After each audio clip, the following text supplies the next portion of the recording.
Hello and welcome to the Elite Health Podcast. My name is Boomer Cornwell, one of the owners and co-founders of Elite Health Online.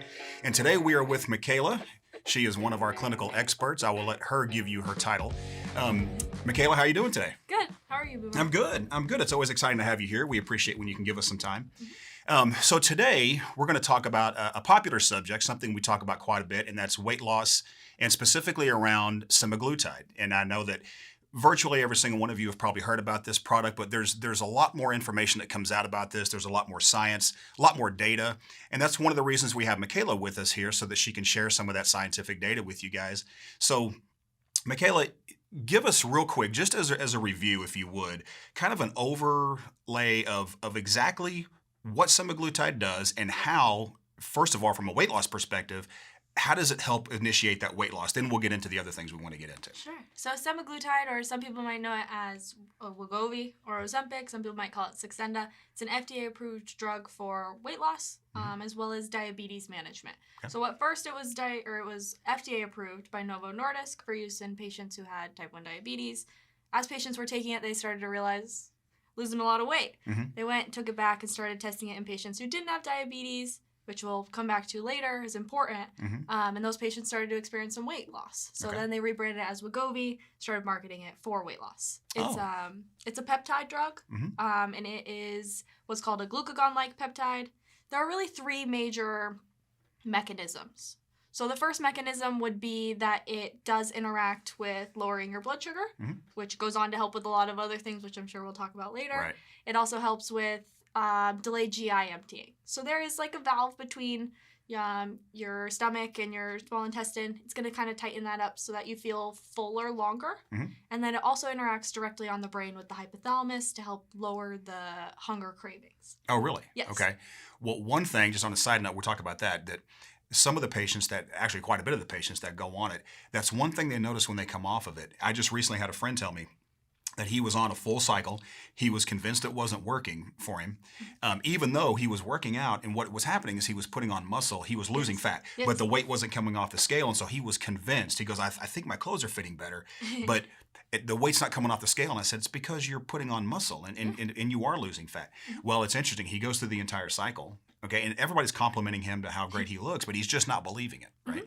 Well, he gets off of it, and that's the first thing he notices, that his hunger came back. And then he thought, okay, maybe it really did work. Yes. Maybe something really did happen there. So is that common for that hunger to come back? Does it come back tenfold? How does that work? Well, I'm happy you brought that up, because there are a few things that I want to bring notice to there. When you're losing weight, regardless of if you're using it with a peptide or phentermine, if you're losing fat, you're usually also losing muscle as well. So when you're on a drug like semaglutide, we do actively encourage patients to do resistance training, strength training.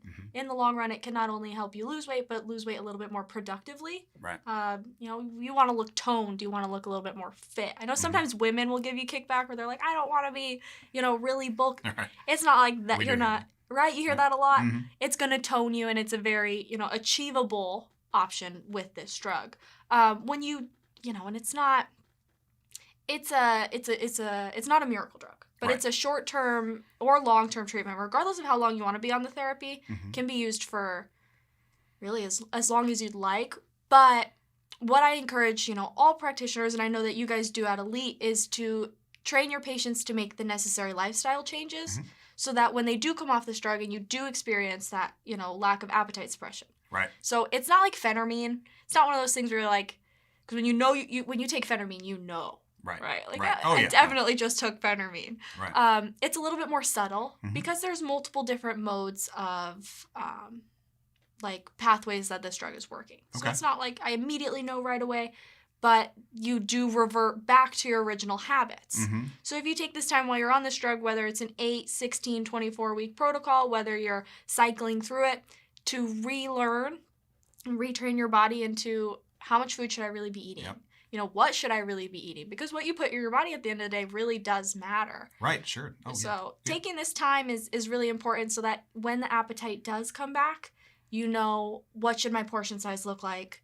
What should I be eating? And how do I feel when I feel better? Not just mentally, but also physically. Yeah. Your portion size is eating a lot, might sustain your appetite, but you don't really feel great at the end either. Right.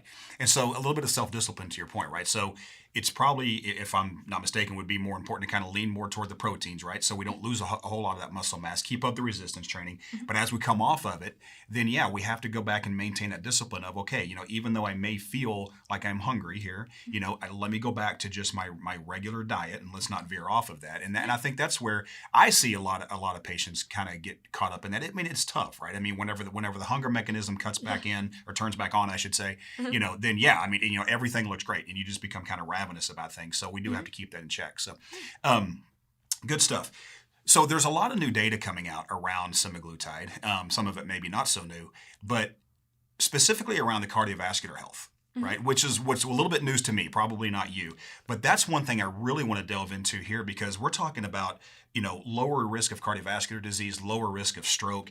And I really just want to open the floor and have you talk about that because I think our audience would find that very compelling and interesting. Sure. So, there are oftentimes, flip sides to all drugs. In particular to semaglutide, while in, the commercials you might see, a lot of it revolves around weight loss or lowering A1C. Well, it's important to note that lowering A1C, lowering your blood sugar is vital to really your renowned metabolic health. Okay. So it's important to note, like you said, that semaglutide is not just a weight loss drug. It is a metabolic aid. So lowering your A1C can help patients who, before they even become, potentially pre-diabetic, or, maybe they are pre-diabetic before they become diabetic, it will delay the onset of that. Additionally, helping to lower your cholesterol and your peripheral vascular disease and, hypertension, which comes down to really all your cardiovascular health, whether it's stroke, whether it's heart failure, whether it's just the downstream effects of diabetes. Semaglutide can be used, when it's used appropriately under the guidance of a healthcare provider who can help you titrate your dose and do things responsibly, can certainly help with the entire metabolic health of most patients. Right. And I think it's important to note that it's very, very well studied and well documented. There are studies called the STEP trials, 19 studies who were done in thousands of patients. It's a really remarkable, study that they did in adults and adolescents as well. It is FDA approved in children. Oh, really? Yeah, it's a FDA approved in children. It's a bit more effective in children. But, like I said, it's easier to catch these things in the beginning. Once you have diabetes, it's really hard to come back from that. Right. So in patient, even children, and, it is under the aid of a healthcare practitioner to decide if they're good candidates for this. It's easier to catch those things first. So if you use it beforehand, it can help patients before they go down the hole of, hey, I have congestive heart failure. Or, once you have a stroke, it can have very disastrous effects. So we'd like to prevent those things beforehand. And thankfully, semaglutide, has the ability to do all those things. And it's very, very well studied in data. I think it was 20% decrease in cardiovascular disease amongst patients. That's what I read too. Yeah, the 20% decrease. Is there a difference though in the effectiveness of a patient, let's say, who is diabetic and it's on it versus a patient who is pre-diabetic, or maybe a patient that's not even pre-diabetic? Do they recognize the same cardiovascular benefit? It would be across the board. In the same way for weight loss, they say it's anywhere from 12 to 18% in all patients. So in the same way, but it also does depend on what else you're doing. If we're just taking semaglutide and we're not making any necessary lifestyle changes, those patients may not experience the same benefits. But, like with Elite Health Online, when we're encouraging a very comprehensive approach to weight loss and wellness, those patients will have better results. Yeah. If you're eating well, you're not eating, a lot of processed foods. You're eating protein, you're doing resistance training. They say you might use, 5% of their body mass is the idea, is the, range that Novo Nordisk get. I see patients who do a lot more than 5% of their initial body mass. And I'm sure you guys do too. Yeah. But it's a lot of, the practitioner's advice, aiding their patient, and the lifestyle changes that are suggested to them. So while the cardiovascular benefit might be 20% in the data that was provided, it could certainly be a lot more if the patients take that accountability with their health and, are provided the resources and the education to help them. I would imagine it would be a little bit more too if the patient, let's say, was already at an increased risk, let's say from a hereditary standpoint, right? Absolutely. My father-in-law is one of those people. He's skinny as a rail, and I shouldn't say that, he's not that, but he's not an overweight person. Exercises moderately, but he's really physically active, but he just has congenital heart issues, you Yeah. know? And so I would imagine the benefits of this, not that he needs to be on it, but I would imagine the benefits of it for somebody like him that needs it Mhm. to control appetite or control A1C would be even greater from a cardiovascular standpoint. Absolutely. Yeah. And that's the good thing about working with, compounds too, Mhm. is that you're not subjected to the same titration as you would get from Novo Nordisk. So a lot of those pens, and Interesting. I mean, I've seen the pens, I've used a pen Mhm. before, they're calibrated. So when you're on a 5 milligram dose, that's your dose. Yeah. But it does have a side effect profile. So for patients who, maybe they are using it for a little bit more of their metabolic reasons. Mhm. Maybe they've lost a lot of weight, but they're like, hey, my blood pressure has decreased. My A1C is low and I'd like to stay on it to help maintain that. Well, you have a little bit more freedom with your dose with the compounded drug. Right. And using places like Elite Health Online where they're a bit more familiar with, wellness drugs, prevention medicine, which, traditional practitioners aren't always trained in. Right. You have access to things like, the Elite Cardio Formula, Mhm. Human growth hormone peptides to help with any of the muscle mass that you subsequently might see. Right.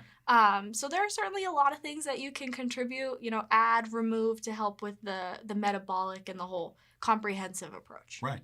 You brought up a really good point that I want to touch on real quick is the Elite Cardio Formula. Right. It's something. It's pretty much it's becoming a staple of what we do. It's becoming a standard of care because it's just such a really good product. And so again, compounding the benefits of cardiovascular health with already with the semaglutide. Adding the Elite Cardio Formula on top of it, which is a very easy, very inexpensive supplement that we have. We're making that, or I should say, our providers are making that a standard of care of what they do. Yeah. So that's a win-win all the way around.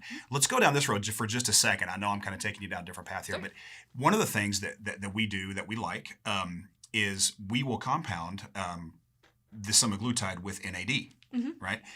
So talk to us a little bit around the science behind that. Why is the suggestion to add the NAD to the semaglutide? Sure. And I think anyone who's watched the podcast knows that I'm a really big proponent of NAD. I We've personally, noticed. right? Yeah. I was like, I personally take NAD. Uh-huh. I think anyone should be on NAD, especially patients who are on stimulants when they were younger, or anyone who has any history of neurodegenerative diseases, anyone who's under a lot of stress. Those are great candidates across the board for NAD alone, which you can take NAD alone in conjunction with a semaglutide and NAD compound. Right, you could. Yeah. So Okay. we provide NAD in a lower dose, 20 milligrams per milliliter, with semaglutide for so many benefits, ranging from helping to fight the oxidative damage that patients might experience during weight loss. It's hard. It's hard to lose 5% of your body mass. It's hard to lose really any weight because your body's hanging on to that. Sure. It makes you feel you're in a state of abundance, right? And your body's comfortable. When you start to lose that, you start to release what's called oxidative radicals. Oxidative radicals are negatively charged oxygen, essentially. Right. They kind of wreak havoc on all your tissues and can cause degradation. It's really just a pathway of bad downstream products from tissue loss. Interesting. We want to neutralize those. So while you're undergoing weight loss, if we can provide you with an oxidative, neutralizer, we want to do that. But also NAD in our patients who have watched, our podcast on NMN, they are very vital in insulin signaling. Okay. So NMN and NAD can be used in, particularly there's a neat weight loss drug called 5-amino-1-MQ. Yeah, very familiar which is with it. it follows the same kind of pathway as NAD. It's what's called an NMNT inhibitor. It's in your tissues and is involved in the NAD production. Okay. So NAD and NMN are vital to insulin signaling, and they are involved in the pathway of keeping adipocytes. So interesting. As you get older, it's harder to lose weight. Yeah. Oh, right? 100%. Well, there's two things. Yeah, as you get older, yes. I mean, it's much harder to lose weight. I've certainly noticed that. A lot of people. But then also, too, to your point, as you begin to lose mass, be it muscle, be it fat, whatever, your body does kind of go into this panic mode, right? And that's just the way we are designed as human beings. We're not designed to shed a whole bunch of weight, and so we'll go into preservation mode where the next 2,000 calories that we intake all get stored because our body is convinced that we are somehow dying or somehow going through a stress that's causing this horrific event to happen on our system. Yes. So but that's the whole purpose behind the NAD. Yes. With the semaglutide. Okay, to that's help interesting. with the oxidative damage that you experience, and to also increase your insulin sensitivity. Downstream though, living in a state of starvation really is the goal. We want your body to think, okay, I'm starved for nutrients. I need to get rid of everything that I don't need. Mm-hmm. So, then you get rid of the adipose cells and you'll recycle them into proteins that can be sent to your brain to help with cognition. Or, you focus a little bit more on retaining muscle rather than fat, and it will increase your metabolism. So that's one thing that, semaglutide does do. By lowering your blood glucose, it allows your body to start using the fat for metabolism, the fat for energy, rather than using, the short-term, short-acting sugars. Then we want to supplement with proteins and carbohydrates, complex carbohydrates, because it gives you longer amounts of energy. Right. Very interesting. So you mentioned something, I now want to bring it back around. So you mentioned something a little bit ago about kids, about children, and the use of semaglutide. Now, we at Elite Health Online don't typically see children. We are kind of, in fact, we don't have many patients below the age of 35. That's kind of a rule. There has to be some extenuating circumstances for us to be able to take that patient on and treat them. But in terms of that, though, sometimes we will come across a scenario where it is appropriate. So certainly. In children, tell us a little bit about what are the signs and signals there. I mean, do they have to have full-on juvenile diabetes? Do they have to show signs of insulin? I mean, I can't imagine that, a 10-year-old who just happens to be a little bit overweight would necessarily need semaglutide. Certainly. And, as kids grow up, they move. We'd rather encourage children start to develop those habits when they're younger, and, so that they can develop those long-term, habits and take care of themselves. But unfortunately, there is an obesity epidemic in the United States. Whether it's, genetics, whether it's the food that we eat and the lack of good food that we eat. Right. Financially, it's expensive to eat well. It is. Semaglutide did undergo a series of studies. I believe it's called the START trials, but don't quote me on that. Okay. Where they studied it in children, and they found it to be more effective than it was in adults. It is FDA approved for use in children. Okay. We would encourage you to, any practitioner to work with the pediatrician at that standpoint. But it is encouraged, not only just for mental health. I know sometimes there is some stigma around, we want to encourage body positivity and the likes. And of course we do. We want everyone to be comfortable in their skin. Right. But we come back to the point of metabolic health. We don't want patients who might be on the brink of prediabetes or, cardiovascular disease to have to deal with that forever. I don't want everyone on a beta blocker for the rest of their life, much less, when they're young. So having a patient and helping them use this drug to start establishing their, habits correctly so that they can live a long, healthy, productively aged life starting when they're younger, it's certainly, an option for those patients. Well, we would say, hey, let the baby fat, fall off first. Sure. But it's certainly something that's definitely a problem in the United States. What about, we've unfortunately heard, I'm sure you have too, some stories of where, let's say adults get on this medication, they get on semaglutide, okay, or even something similar to that. But maybe they have a teenager or, a kid in their young 20s or something like that. And so they kind of, sometimes unfortunately kind of give a little bit of that, to their kid. So, I guess my question is the dosing that's appropriate or what is deemed appropriate for adults, is that the same dosing that would be in children, or is it in fact a different dose? So that's what was studied, was the same dose was studied in children as in adults. However, they did find it to be more effective. In children? In children, okay. Yes. Lower dose was more effective in children. And I see it all the time. People are like, hey, my daughter would like to try it. I'm like, hey, if your daughter's over the age of 18, then your daughter's more than welcome to come and get a prescription.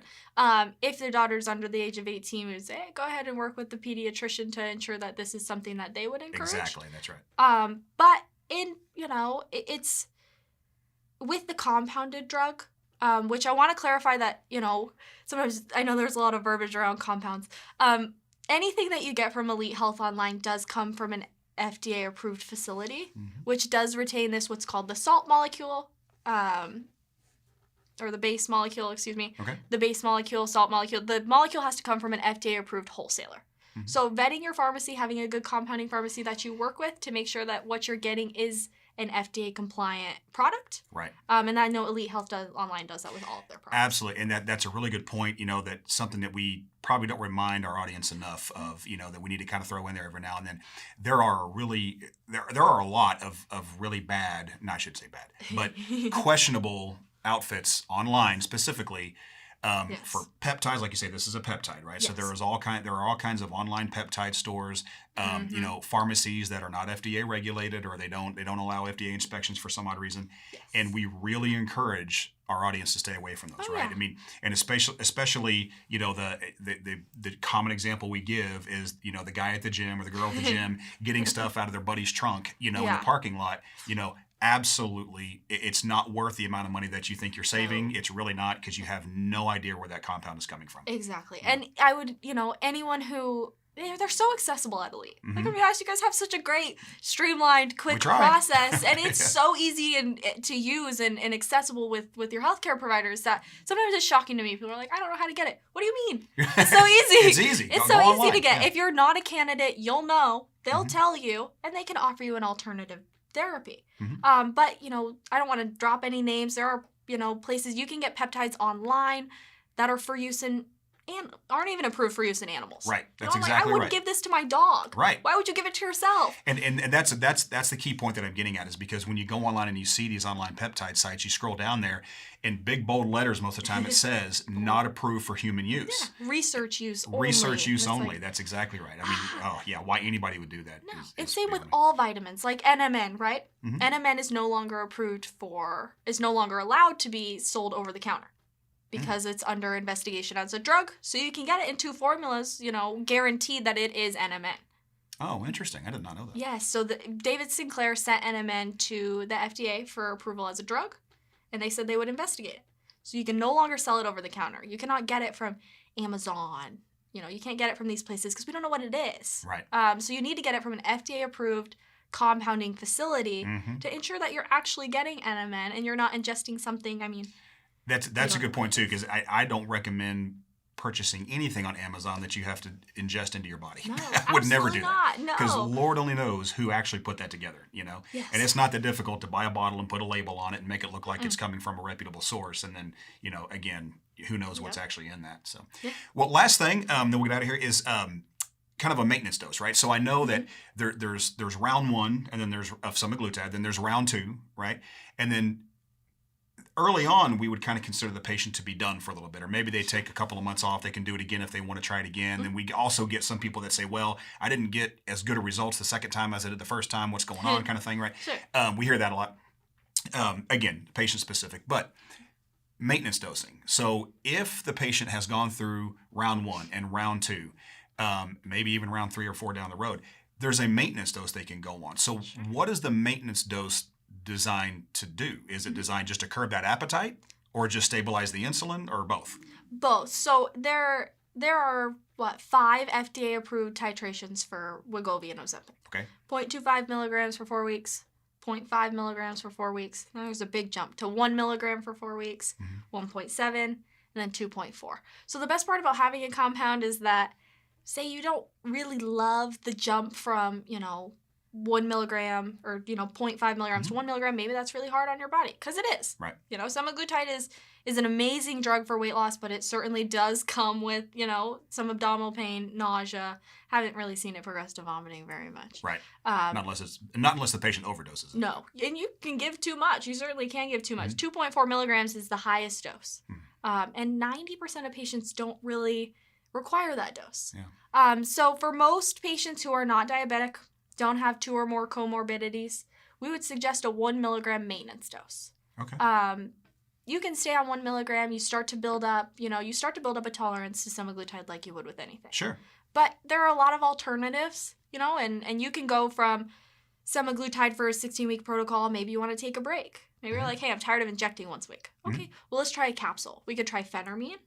And maybe if phentermine's not an option, you could try a low-dose naltrexone containing protocol. Oh, sure. I'm a big fan of low-dose naltrexone. Yeah, I am too. So I recommend anyone who's been on, any weight loss protocol, there's the idea that you have a hypothalamic set point. 90% of the time, your set point is usually the heaviest you've ever been. Okay. It goes back to that state of abundance, right? Your body's like, oh, when were we the chunkiest? When were we the most, soft padded? Well, when we had the most resources. Right. How do I get myself back there? So there's the idea that naltrexone it's an endorphin. It's an opioid receptor agonist. Okay. We want to reset that set point to the body weight that you're most comfortable at psychologically, knowing it. Wow. So it's argued that naltrexone can help reset the set point. Okay. So I'm like, hey, if you're on, you might as well try and sneak in a low-dose naltrexone containing protocol, which has a very limited side effect profile, in there to help reestablish that. I'm not even aware of any side effect profiles with naltrexone. What are they? It can give you some crazy dreams, I heard. Crazy that's dreams? That's one of the that's few about ones. it, huh? It can make you a little sleepy, and I heard it can give you some vivid dreams. I've tried it. I didn't really experience much of a side effect profile. Yeah, me either. At all. I tried it. I tried it once. I didn't get any of that. Well, it's great for people who have inflammatory problems. Mm-hmm. Anyone has, fibromyalgia or really anything inflammatory, Lyme disease too, allergies. Great options for naltrexone. Wow. Okay. Very interesting. Well, and then of course with the semaglutide on the maintenance dose too, you do still realize that 20% reduction in cardiovascular and stroke risk as well. Absolutely. Right? And semaglutide is one of 7 drugs approved for long-term treatment. So it's still a relatively new drug. Any patient who does have any thyroid cancers is not a candidate for this. Anyone who has, a rare family history of multiple endocrine neoplasia syndrome type 2, it's just a rare kind of cancer that's passed down through the family, is not a candidate, as well as some other things like pancreatitis. Those people are not candidates for this drug, unfortunately, but there are other options for them. Yeah. You could take it forever if you wanted to. Okay. As of right now, the FDA has approved this for long-term treatment of obesity. You can be on this for as long as you wanted. Wow. I don't want you to be on a drug forever. And I don't think anybody wants to be, No. right? Nobody really wants to be on something forever. They don't want to have to depend on it. And plus, if it's working and it's doing its job, and the patient is, compliant and they're working out like they should, they're eating like they should, the whole goal is to eventually not have to have it, right? That's the whole goal. As I get down to the weight that I want, now I'm going to be disciplined. I'm going to change what I do on a daily basis. I'm going to work out better. I'm going to be very, very disciplined in what I do, so I don't have to have this anymore. Yes. Right? And then, let's say you take your 16-week protocol, you have an 8-week maintenance dose, and you're like, okay, I'm going to hop off of this. Yeah. Maybe you get on something like CJC and Ipamorelin. You go start working on your tone. You start doing other things for your body. We got the weight loss back. Let's work on doing other things so that you feel better about yourself inside and outside. That's right. So it doesn't correlate 100% with like your hormone replacement therapy, which is something you're going to be on forever. Right? Yes. That's I've told the story several times, and I had somebody tell me 10 years ago, you're now married to 2 things. You're married to your wife and you're married to your HRT. Yes. And boy, that was a hard concept for me to grasp. And I was like, I don't know if I want to be married to that. But then it makes sense. You are married to that. So it's a dedication. Yeah, the semaglutide, not so much. But no, and I'm happy you brought that up. If there are things that, some patients might not experience weight loss, they might say, oh, I don't, I didn't feel anything. Okay, well, there are patients that don't respond to semaglutide. At that point, I would say, hey, make sure you see a practitioner and you get your hormones checked. Yeah. Make sure that your testosterone is in level. Make sure you don't have any thyroid problems. That's right. And then talk to your healthcare practitioner about alternatives. You could try other peptide-based protocols like 5-amino, CJC, naltrexone, or even other phentermine-containing products. Excellent point. I mean, for those weight loss products like the semaglutide, your thyroid does have to be working appropriately. Your endocrine system and HRT, specifically all your hormones really have to be working as well as they can possibly work, or you're probably not going to notice the benefits that you want to notice. So that's a good point. Yeah. Downstream, it's more than weight loss. Like we were talking about before that, it's more than, hey, I lost 5% of my body mass. It's, hey, I am less at risk of a stroke. Right. I am less at risk of peripheral vascular disease, Amen. diabetes, which are debilitating things that happen to you. So, That's right. Semaglutide, especially, everyone knows how I feel about NAD. We want you to productively age. Yeah. And, we want to encourage your wellness and your health today and tomorrow and several days and years after. So thankfully all these drugs can help. I couldn't have said it better myself. So, well, thank you for that. I really appreciate you being here and kind of explaining all that. I know we'll do some future segments on this too, especially as more data comes out. So I really appreciate you being here and look forward to you coming back. So, thanks for having me. As always, folks, you can go to elitehealthonline.com and take a look at all of our products, not just semaglutide, not just low-dose naltrexone, but take a look at everything we have. Again, it's elitehealthonline.com. You can schedule an appointment. If you have some questions, you go to our HOS and schedule a time for one of our specialists to call you and talk about the protocols that we do have. It's very simple. We've made it to where there's no cost to you up front. We get labs on you. You book an appointment. Have an appointment, 20-minute consultation with one of our providers. If it's determined that semaglutide is appropriate, then that's what they will prescribe for you. They will prescribe a specific therapy for you.